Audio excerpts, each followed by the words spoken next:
जय श्री कृष्णा। राधे राधे। श्रोताओं, आप सभी को अक्षय तृतीया पर्व की हार्दिक शुभकामनाएं। श्रोताओं, कथा के अनुसार प्राचीन काल में धर्मदास नामक वैश्य था जो अपने परिवार के साथ गरीबी में जीवन जी रहा था।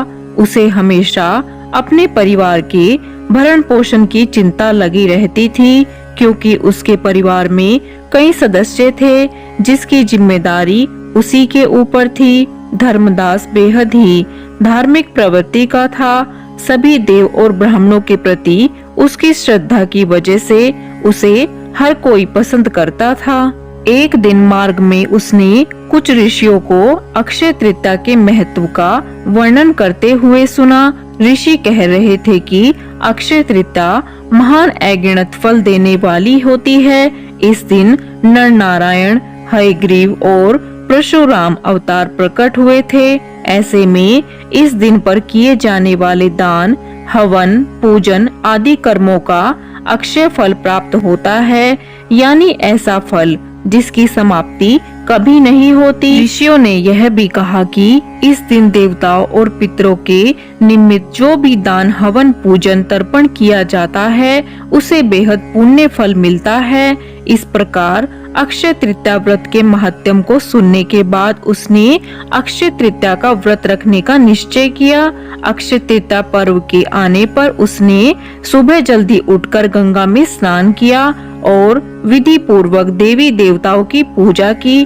पूरी श्रद्धा से व्रत और अपने सामर्थ्य अनुसार जल से भरे घड़े, पंखे, नमक, गेहूं, गुड़, घी, दही, जौ, सत्तू, चावल, सोना और वस्त्र आदि वस्तुएं भगवान को अर्पित करके ब्राह्मणों को दान में दी। इतना सब दान में देना देख धर्मदास के परिवार वाले और उसकी पत्नी ने उसे रोकने की बहुत कोशिश की।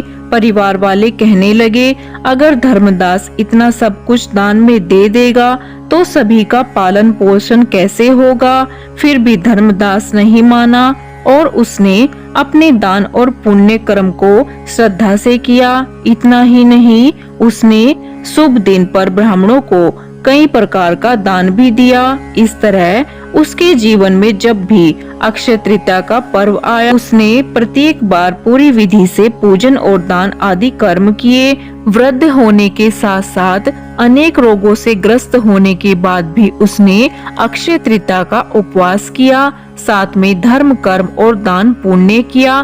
कहते हैं कि अक्षय तृतीया पर किए गए पुण्य कर्म के कारण ही यही वैश्य अगले जन्म में कुशावती का राजा बना। मान्यताओं के अनुसार अक्षय तृतीया के दिन किए गए दान, पुण्य व पूजन का फल अगले जन्म में भी मिलता है। इसलिए ही धर्मदास को नया जन्म एक धनी राजा के रूप में मिला। ये इतना धनी और प्रतापी राजा था कि त्रिदेव भी उसके दरबार में अक्षय तृतीया के दिन ब्राह्मण का वेश धारण करके शामिल हुए थे। वह प्रतापी राजा वैभवशाली होने के बावजूद भी हमेशा धर्म मार्ग पर चलता रहा। उसे अपनी श्रद्धा और भक्ति पर कभी घमंड नहीं हुआ। माना जाता है कि यही राजा आगे आने वाले जन्मों में भारत के प्रसिद्ध सम्राट चंद्रगुप्त के रूप में प्रसिद्ध हुआ। जय श्री कृष्णा। राधे राधे। श्रोताओं, आप सभी को ये कथा कैसी लगी कृपया मुझे कमेंट बॉक्स में अवश्य बताइए। आप सभी को एक बार फिर अक्षय तृतीया की हार्दिक शुभकामनाएं।